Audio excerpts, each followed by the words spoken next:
everyone, welcome back to JP WHU TV. It's nice to see you. I hope you're keeping well and have had a slightly better day than we did do on Sunday. Or you guys are going to get to see this on Tuesday, so a good couple of days in comparison to Sunday. This is the preview of West Ham's last Group A UEFA Europa League game, where we welcome SC Freiburg to the London Stadium for an 8 o'clock kickoff this Thursday night under the lights, live on TNT Sports. As always, guys, this video is sponsored by the channel sponsor, 3retro.com.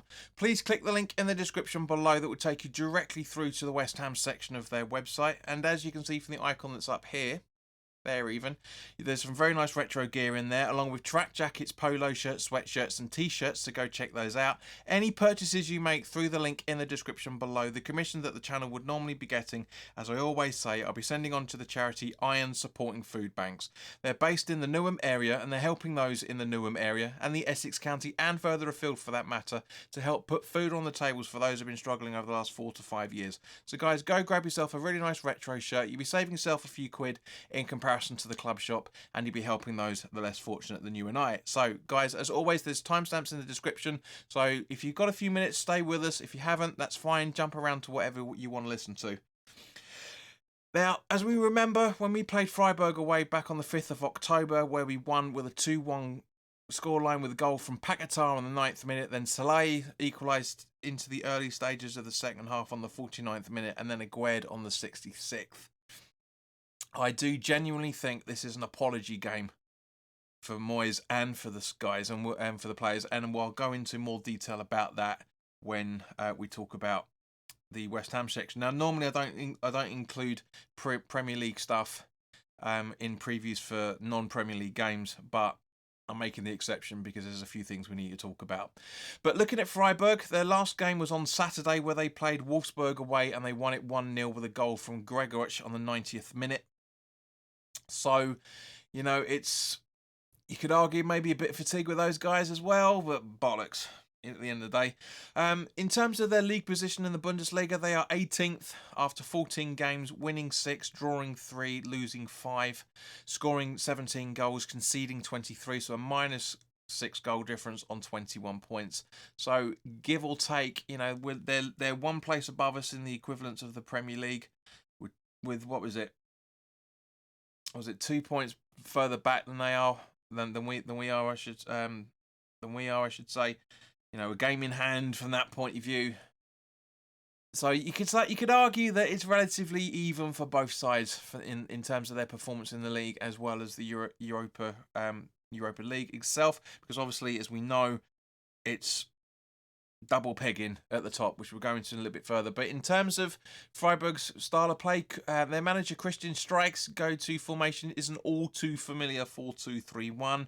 You know, Moyes likes to do it. Silva likes to do it. We've seen it before. We'll see it again many times. It seems to be a fashionable formation in the in football in general. But looking at the Europa League games that they've played, they've gone to a 3-4-3 in both of the away games. So I wouldn't put it past them to do exactly the same when it comes to this game. Now, Freiburg's away form in the Europa League, they've won both games, I should say, scoring 6 and conceding 3. Now, for Freiburg's style of play itself is attacking through the middle, attacking down the right in a non-aggressive style. They are strong at creating long shot opportunities, aerial duels and protecting the lead. They are weak at finishing scoring chances, defending against long shots and set pieces, and also against skillful players, but they are very weak at counter-attacks. So we need our left hand, well, we need both wings to be as strong as possible, but we need our left hand side to be as relatively as possible as it is, and that means having a bloody winger out there. Now, looking at Freiburg's injuries, at the time of this recording, attacking midfielder Krejci is out with a cruciate ligament tear. Centre-back Rosenfeider is out with a patella tendon issue, which is basically a knee tendon strain by the looks of it. Left-back Glinter is out with a broken arm. Second striker stroke number 10, Philip, is out with a knee dislocation. Defensive midfielder Keitel is out with a thigh strain. Right back Kubler is out with a broken toe, and centre back Schmidt is out with an abdominal strain. Now, it's very difficult to get information verified from when you're looking at international websites and stuff, but I wouldn't be at all surprised if some of those actually come back for this game, to be honest with you, because some of the stuff we're looking at there they're not long-term injuries in any shape or form. Now, players to look out for. Grifo is their highest away Europa League scorer with 4 goals. He's strong at concentration, but he is weak at tackling and he doesn't dive into tackles. Leinhardt, who impressed very much with the away game last couple of months ago, and Doan are joint highest assisters with 1 assist each. Leinhardt and Holler are joint highest aerial duel winners with an average of 3.5 duels per game. Ginter is right behind them on 3.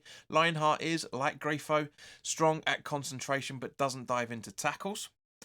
Darwin likes to dribble, he likes to tackle and seems to get fouled often. Seems to be like the Freiburg's version of Man City's Poundland Beckham. You know the former Villa player I'm talking about. He is strong at defensive work, but is weak at aerial duels, crossing and holding onto the ball, and also passing. Holler likes to do flick-ons. He's an indirect set-piece threat and likes to tackle. Very strong at defensive work, strong at holding onto the ball and aerial duels, as we previously talked about, but he is weak at finishing.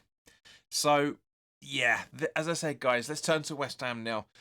As I said, I do genuinely think this is an apology game from West Ham, both the players as well as David Moyes, because at the end of the day, guys, in order to win the group, in order to qualify, we have to win this game, right? We can't draw this because they are 8 goals ahead of us.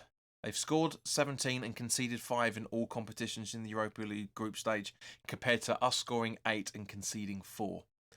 Now, I don't understand why David Moyes was very public about bugs in the team. That's why Emerson didn't start. That's why Fornals was brought in, etc., etc. Why he didn't play some of the juniors. If it had been the same, I'm not saying do a Sam Allardyce and put out 9 juniors. No, just a couple of here and there. The juniors want to get through. Start Mubama, for example. Start Lewis Orford. Start what's his name? The left back. I can't remember his name now. I had it made earlier, but Skulls. Ollie Skulls. Start him. Start those players.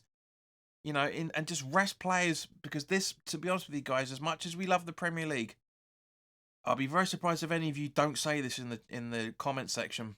But to me, out of the games that have been over the last since the Spurs game, this game is more important than that Fulham game. It really genuinely is. I would have, if the injuries were, the sickness problem was that bad, I genuinely would have put in some juniors. I really, really would have done. But looking at injury news itself for West Ham, there doesn't appear to be any new news. So it doesn't seem to be any issue in terms of the sickness bug. I'm hoping most of those guys have got over it. If they have, then I think this is the starting 11. But I've dropped a couple of players, and you may call me controversial, but I would certainly do this. As much as I love Kurt Zouma, I think he's looking very frail. He's looking very slow. He's looking very lumbered.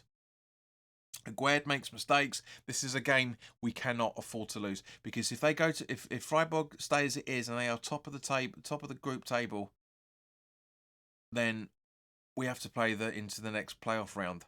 I don't want that. You don't want that. We want everything that goes swingingly. So as a result of this, guys, this is the starting 11. And to be honest with you guys, I made 2 changes in terms of the starting 11 that I did for Fulham. You're not going to be. I don't think you're going to be that surprised. I kind of hinted at who I'm dropping.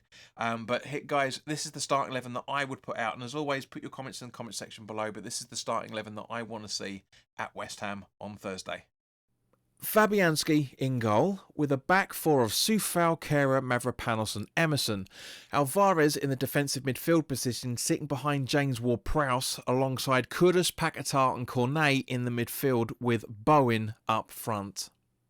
So thank you very much for your time, guys. As I say, put your comments in the comment section below. I don't know why I don't start the videos with that. I really don't understand it, but it is what it is.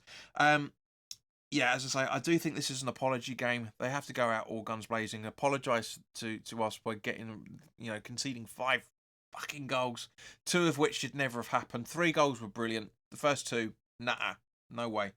But as always, guys, look after yourselves. Obviously, on Thursday, / Friday, there will be the full-time thoughts video. So keep an eye out for that. Thank you to everybody that's subscribed over the last few days. It's been brilliant that you guys have supported the channel. It's back to almost the growth that we used to have pre-COVID, when I was the only channel doing watch-alongs for every single away game.